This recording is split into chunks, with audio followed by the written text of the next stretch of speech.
إن الله اشترى من المؤمنين أنفسهم وأموالهم بأن لهم الجنة يقاتلون في سبيل الله فيقتلون ويقتلون وعدا عليه حقا في التوراة والإنجيل والقرآن ومن أوفى بعهده من الله فاستبشروا ببيعكم الذي بايعتم به وذلك هو الفوز العظيم. قال النبي صلى الله عليه وسلم: من قاتل في سبيل الله فواق ناقة لتكون كلمة الله هي العليا وجبت له الجنة. صدق الله العظيم وصدق رسوله النبي الكريم الأمين، ونحن على ذلك من الشاهدين والشاكرين والحمد لله رب العالمين. اللهم صل على محمد وعلى آل محمد كما صليت على إبراهيم وعلى آل إبراهيم إنك حميد مجيد. اللهم بارك على محمد وعلى آل محمد كما باركت على إبراهيم وعلى آل إبراهيم إنك حميد مجيد.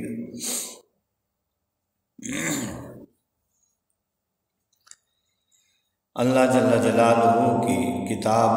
قرآن مجید فرقان حمید کی جو آیت کریمہ تلاوت کی، حضور نبی کریم صلی اللہ علیہ وآلہ وسلم کی جو حدیث مبارکہ تلاوت کرنے کی سعادت حاصل کی، اس آیت مبارکہ میں اور اس حدیث مبارکہ میں اللہ جل شانہ نے اور حضور نبی کریم صلی اللہ علیہ وآلہ وسلم نے جہاد کے متعلق فرمایا ہے، جہاد کی اہمیت اور اس کی فضیلت کے متعلق بتلایا گیا ہے کہ یہ جہاد مسلمانوں کے لیے کتنی قیمتی متاع ہے، کتنا قیمتی اثاثہ ہے۔ دنیا کی تاریخ کا اگر جائزہ لیا جائے اور پھر مسلمانوں کی تاریخ کا جائزہ لیا جائے تو مسلمانوں کو اللہ تعالیٰ نے جتنے فوائد جہاد کے ذریعے سے عطا فرمائے ہیں اتنا غفلت، سستی اور کاہلی کے ذریعے سے نہیں عطا فرمائے۔ مسلمانوں پر جب بھی مشکل آئی، مصیبت آئی، پریشانی اور تکلیف آئی اور دشمنان اسلام نے مسلمانوں کو نقصان پہنچانے کی کوشش کی، اسلام کو نقصان پہنچانے کی کوشش کی، تو مسلمانوں نے جہاد کا راستہ اختیار کر کے کفار کی عیاریوں اور مکاریوں کا مقابلہ کیا اور کفار پر فتح پائی۔ لیکن جب سے مسلمانوں نے اس فریضے کو، اللہ تعالیٰ کے اس حکم کو، رسول اللہ صلی اللہ علیہ وسلم کے اس مبارک طریقے کو چھوڑا ہے، اس وقت سے مسلمان دنیا بھر میں پریشان بھی ہیں، پشیمان بھی ہیں، اور اس کے مسائل دن بدن بڑھتے ہی چلے جا رہے ہیں اور ختم ہونے کا نام ہی نہیں لے رہے۔ اس کی بنیادی وجہ یہ ہے کہ مسلمانوں نے اپنی متاع کو چھوڑ دیا ہے۔ مسلمانوں نے دین پر عمل کرنا جو ہے وہ مختصر کر دیا ہے، بعض نے موقوف کر دیا ہے، بعض نے مختصر کر دیا ہے، اور بعض اللہ معاف فرمائے کہ بالکل ہی خیر آباد کہہ چکے ہیں۔ اس کی وجہ دین سے وابستہ نہ ہونا۔ جو آدمی کسی بھی چیز سے اپنی وابستگی چھوڑ دے، کاروبار کر رہا ہے تو کاروبار میں اس کی دلچسپی ختم ہونی شروع ہو جائے، وابستگی کم ہونی شروع ہو جائے تو نقصان کا آغاز ہوتا ہے، زوال کا آغاز ہوتا ہے، اور بالآخر جب یہ وابستگی دن بدن بڑھتی چلی جاتی ہے، بالآخر اس کو گھر بٹھا دیتی ہے، کیونکہ اس کی وابستگی نہ ہونے کی وجہ سے اس کا کاروبار بھی تباہ ہو جاتا ہے، خاندان میں دلچسپی نہ ہونے کی وجہ سے، میل جول نہ ہونے کی وجہ سے خاندان کے ساتھ بھی روابط کٹ جاتے ہیں اور تنہا ہو جاتا ہے۔ اسی طرح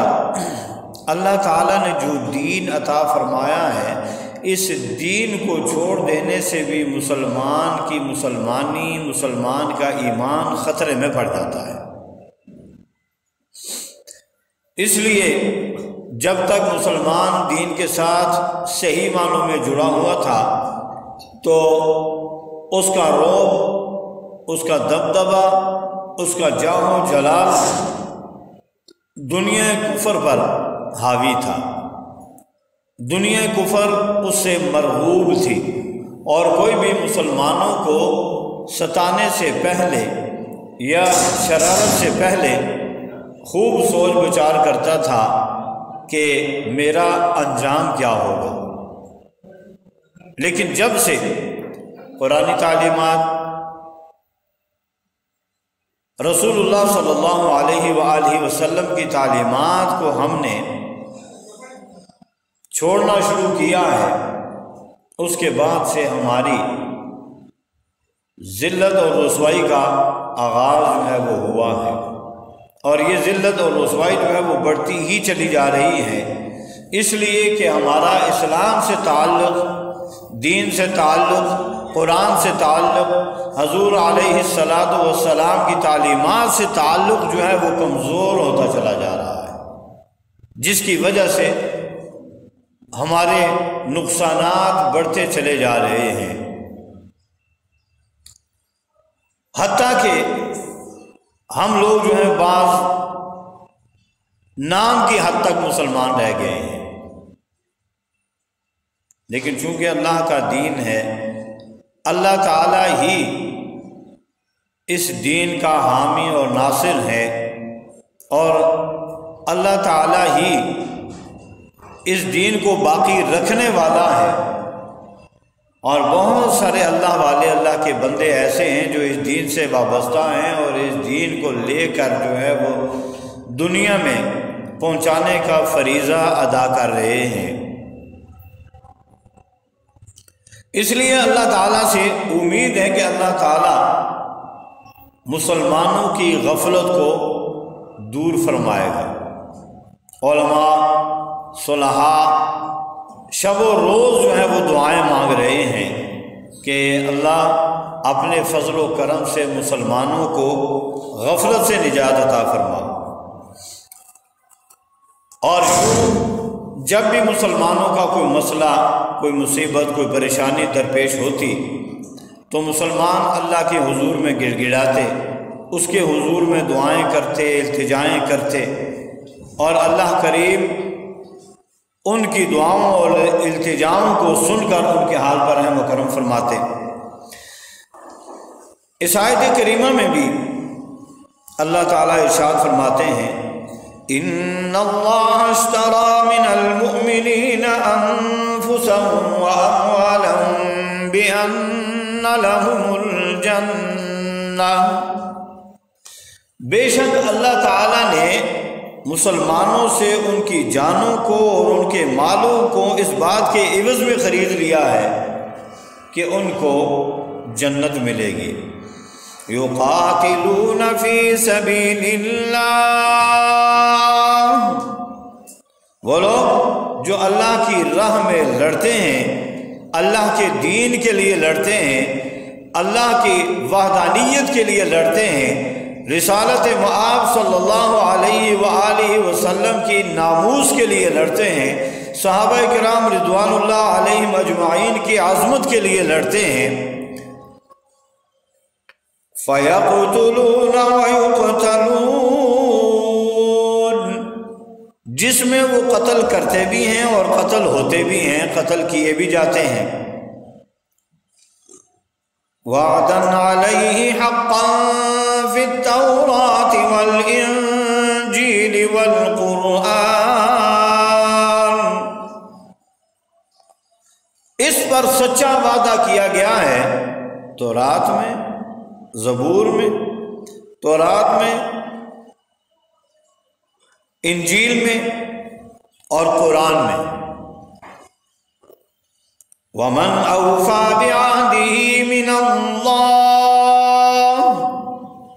اور اللہ تعالیٰ سے زیادہ کون اپنے وعدے کو پورا کرنے والا ہے؟ فَاسْتَبْشِرُوا بِبَيْعِكُمُ الَّذِي بَايَعْتُمْ بِهِ، تو تم لوگ اپنی اس بیع پر جس کا تم نے اللہ سے معاملہ ٹھہرایا ہے خوشی مناؤ۔ وَذَلِكَ هُوَ الْفَوْزُ الْعَظِيمُ، اور یہ بہت بڑی کامیابی ہے۔ اور پھر رسول اللہ صلی اللہ علیہ وسلم کی حدیث مبارکہ کہ جس میں آپ علیہ السلام نے ارشاد فرمایا، من قاتل فی سبیل اللہ فواق ناقة لتکون کلمۃ اللہ ہی العلیٰ وجبت لہ الجنہ۔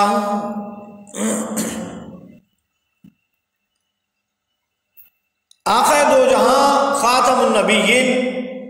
حضرت محمد صلی اللہ علیہ وسلم نے فرمایا، جس شخص نے اللہ کے راستے میں اتنا عرصہ تک قتال کیا جتنا ایک اونٹنی کے دودھ دوہنے پر لگتا ہے، اس کے لیے جنت واجب ہوگی۔ تو یہ ساری خوشخبریاں ان خوش نصیب لوگوں کے لیے ہیں، گویا کہ ان مجاہدین کے لیے ہیں، اللہ کے راستے میں جہاد کرنے والوں کے لیے ہیں، اللہ کے راستے میں لڑنے والوں کے لیے ہیں، جو اللہ تعالیٰ کی وحدانیت کے لیے لڑنے سے گریز نہیں کرتے، جو اسلامی تعلیمات کی سربلندی کے لیے لڑنے سے گریز نہیں کرتے، عظمت صحابہ کرام رضوان اللہ علیہم اجمعین کے لیے جو لڑنے سے گریز نہیں کرتے،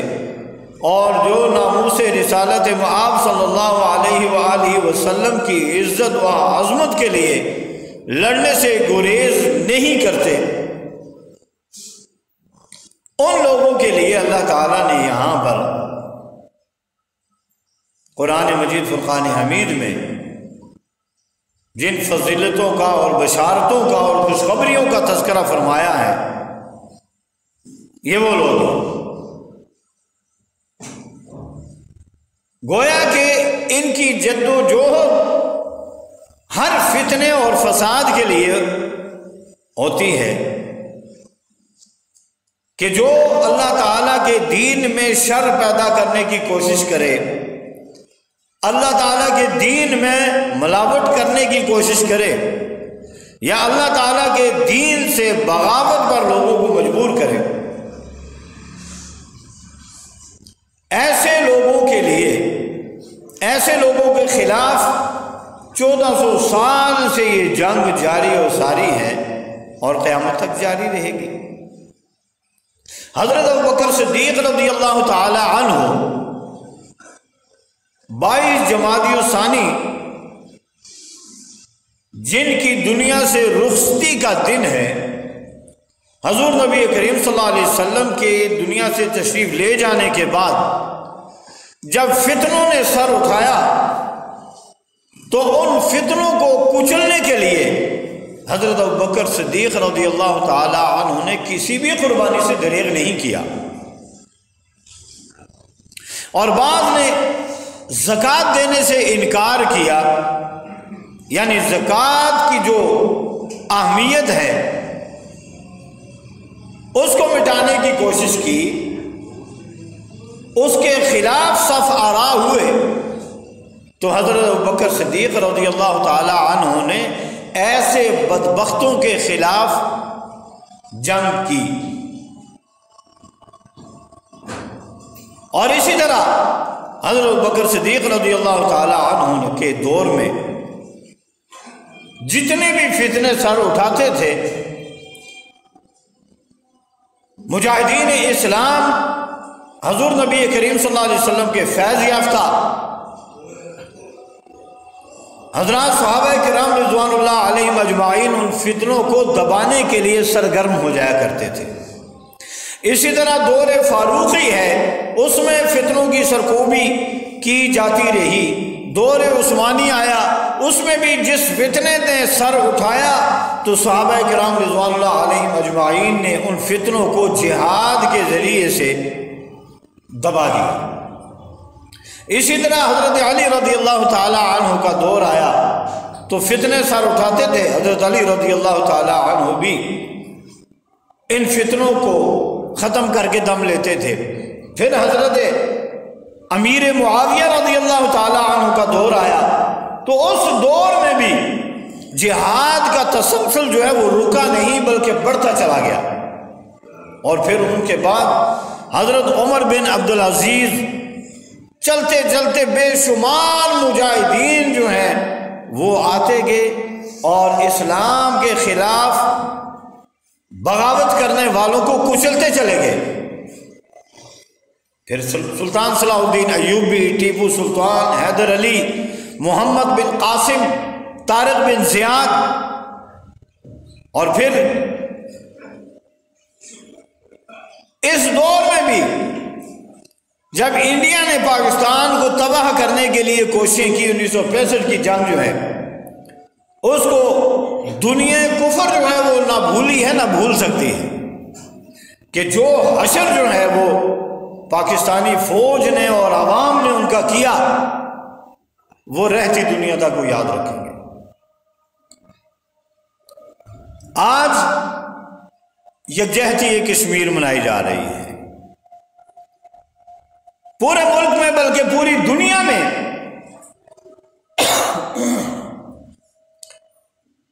مجاہدین کے ساتھ اظہار یکجہتی کیا جا رہا ہے، لوگوں کو، مسلمانوں کو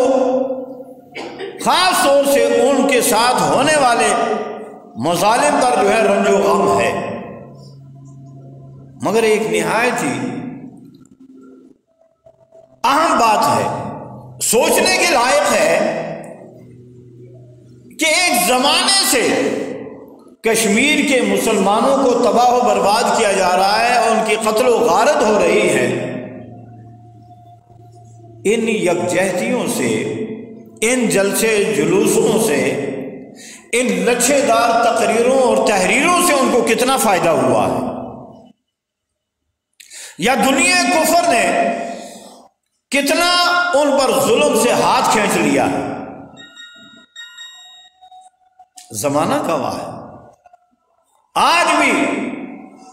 اظہار یکجہتی منایا جا رہا ہے،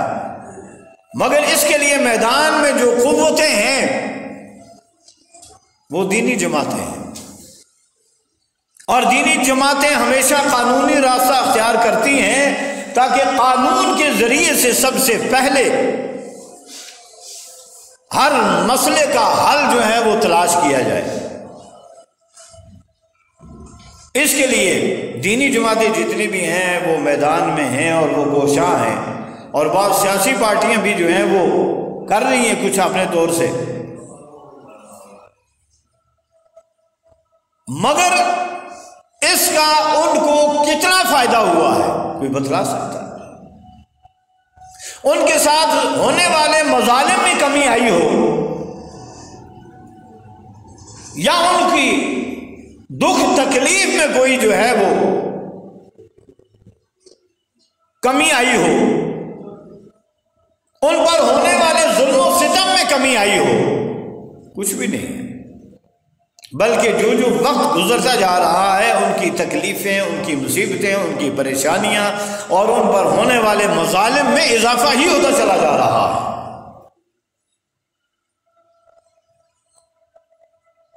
غالباً سال ہو چلا ہے، سال سے بھی زیادہ، کہ وہ کرفیو کی حالت میں ہیں، جہاں پیدا ہوتے ہیں وہیں ان کی قبریں بن رہی ہیں، جس کمرے میں پیدا ہوتے ہیں، جس گھر میں پیدا ہوتے ہیں وہیں ان کی قبریں بن رہی ہیں۔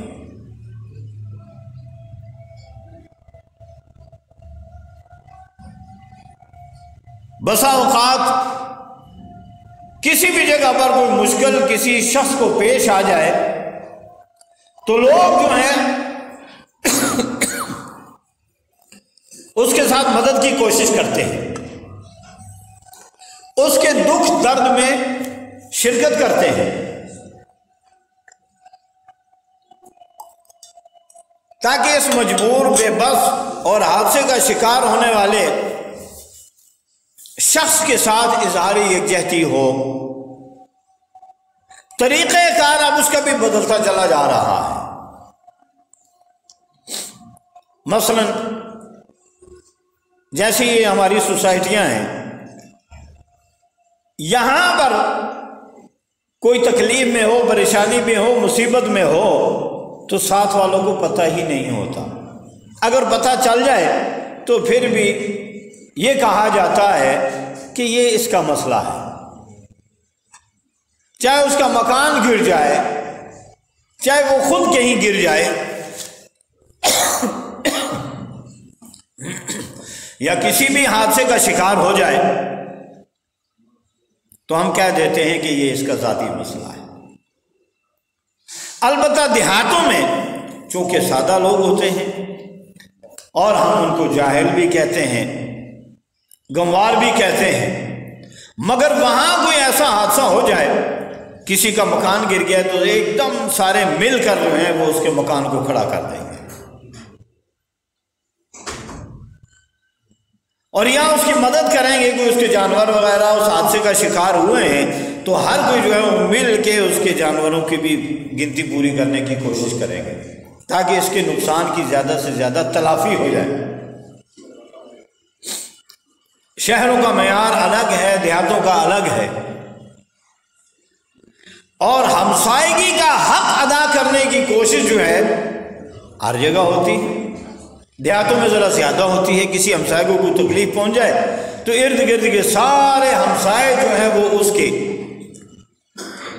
درد کو، اس کی تکلیف کو رفع کرنے کے لیے آپ پہنچتے ہیں۔ شہروں میں اب معیار جو ہے وہ بدلتا جا رہا ہے، موم بتی معافیہ جو ہے وہ میدان میں آ چکی ہے۔ کسی کا پورا خاندان جو ہے وہ مر گیا ہے، کسی حادثے کا شکار ہو گیا ہے، یا کوئی مالی نقصان ہوا ہے، جانی ہوا ہے، کسی بھی طرح کا نقصان ہوا ہے تو وہ اس نقصان پر ان کے ساتھ ہمدردی کا یہودیوں والا، ہندوؤں والا، عیسائیوں والا طریقہ اختیار کرتے ہوئے وہاں پر جو ہے وہ یا تو پھولوں کے ڈھیر لگا دیں گے یا وہاں موم بتیوں کے ڈھیر لگا دیں گے، موم بتیاں جلا کے دیے، اس کے غم میں ہم برابر کے شریک ہیں۔ اس طرح اس کے غم میں کیا کمی آ جائے گی؟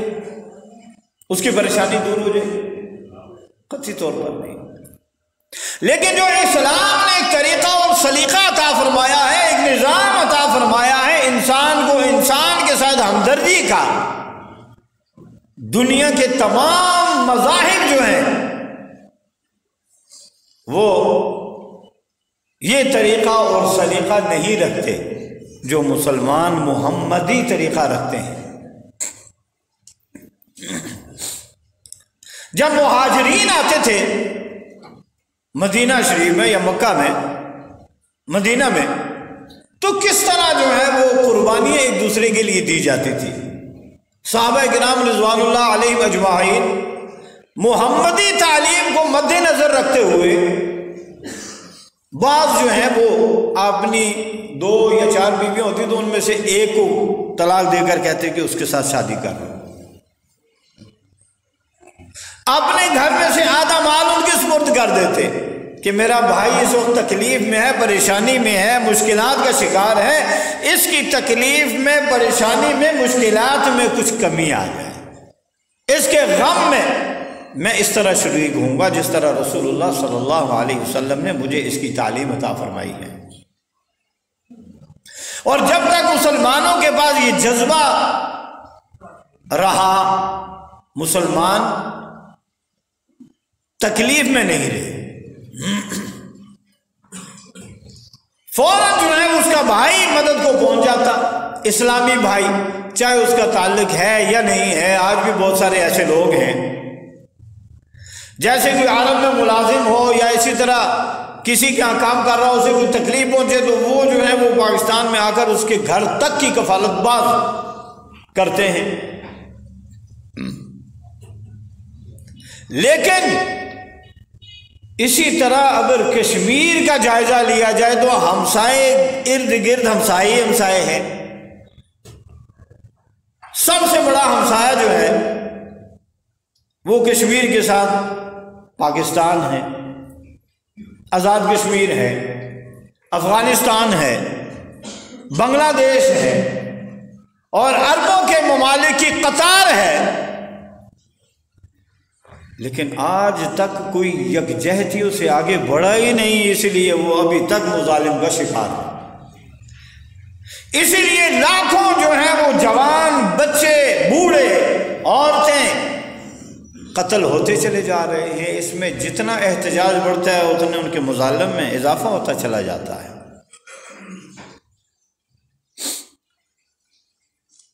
اور جو دشمن ان پر مسلط ہے اس نے کبھی بھی ان کو رعایت نہیں دی، وہ ان کو تباہ کرنے پر تلا ہوا اور تباہ کرتا چلا جا رہا ہے۔ اور ہمسائے یہی کہتے ہیں کہ یہ ان کا مسئلہ ہے۔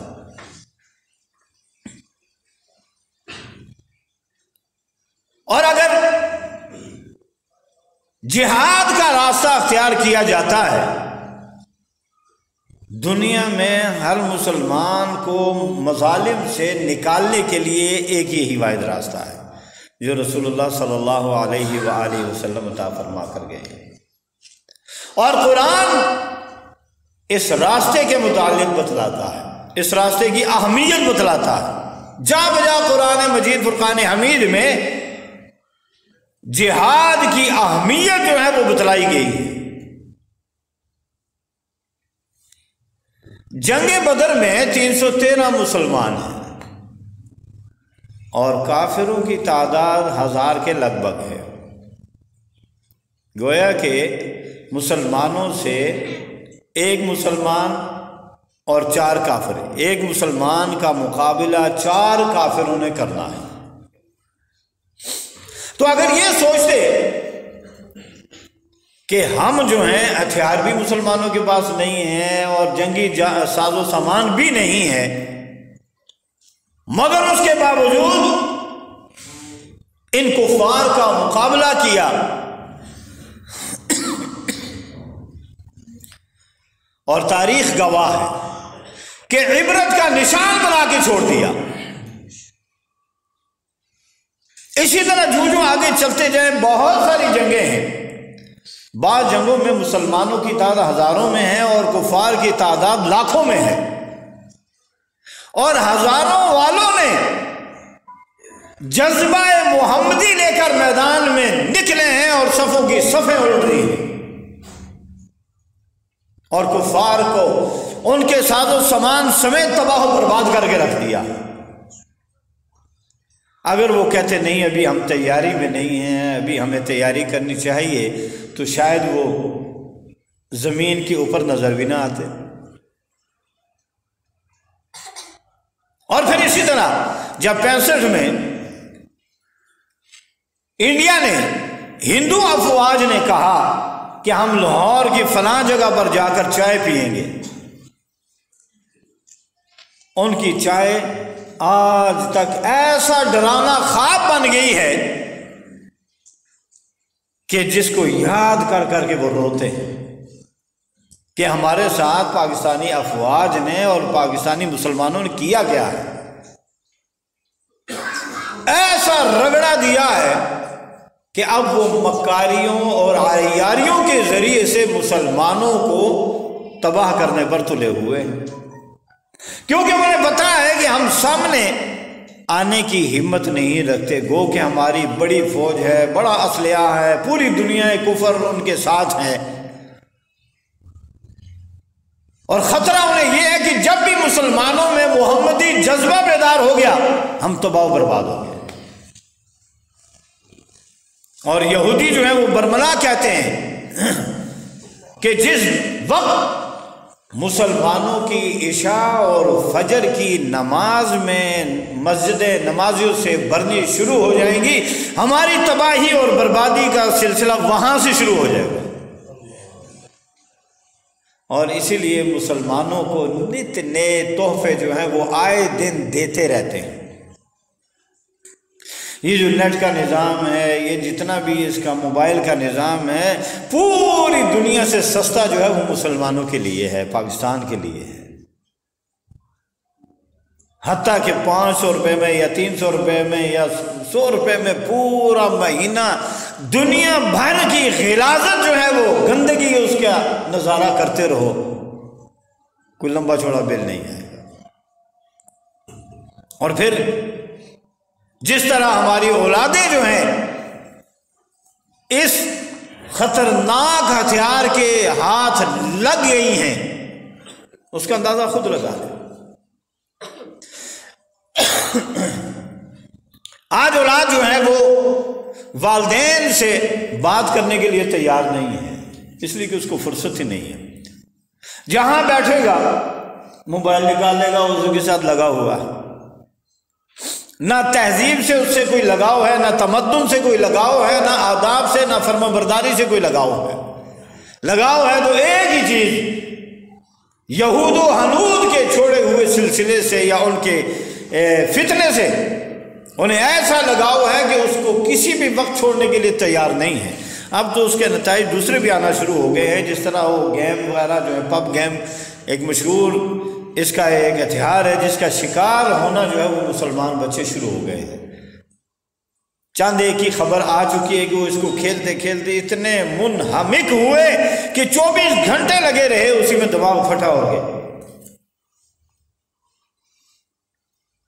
تو یہ خاک ہم جو ہے وہ کشمیر کو آزاد کرائیں گے۔ کشمیر کے مسلمان، کشمیر کی عورتیں وہ راستوں پر نظر رکھتی ہیں کہ ادھر سے میرا بھائی، مسلمان بھائی، میرا مسلمان مجاہد جو ہے وہ ہمیں آزاد کرانے کے لیے آ رہا ہوگا، ادھر سے محمد بن قاسم آ رہا ہوگا، ادھر سے ٹیپو سلطان آ رہا ہوگا، ادھر سے حیدر علی آ رہا ہوگا، ادھر سے سلطان صلاح الدین ایوبی آ رہا ہوگا۔ کوئی جو ہے وہ ابو بکر کا بیٹا آ رہا ہوگا، کوئی عمر کا بیٹا آ رہا ہوگا، عثمان و حیدر کا کوئی نہ کوئی بیٹا جو ہے وہ ہماری داد رسی کے لیے آ رہا ہوگا۔ لیکن مسلمانوں کے ہاتھوں میں جو ہتھیار آ چکا ہے اس سے ان کا ایمان جو ہے وہ مفتوح ہو رہا ہے، اس سے ان کا ایمان خطرے میں ہے، اسلام خطرے میں ہے، قرآن خطرے میں ہے، حضور نبی کریم صلی اللہ علیہ وسلم کا فرمان خطرے میں ہے۔ یہود و ہنود کو کوئی خطرہ نہیں ہے، وہ مطمئن ہیں۔ اس لیے مسلمانوں کو چاہیے کہ ان کے لیے اب جو وقت چل رہا ہے دعاؤں سے زیادہ کچھ کیا بھی نہیں جا سکتا۔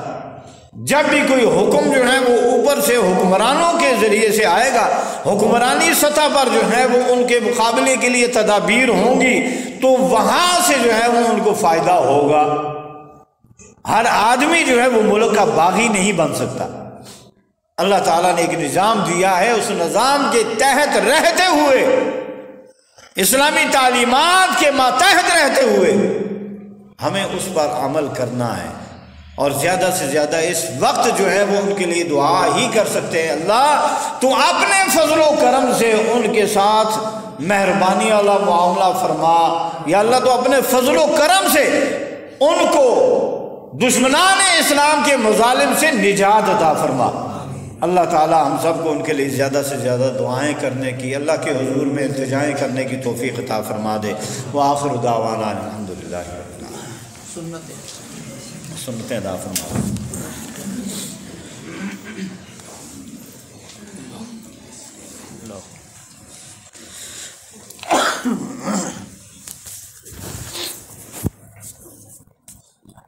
Mm-hmm.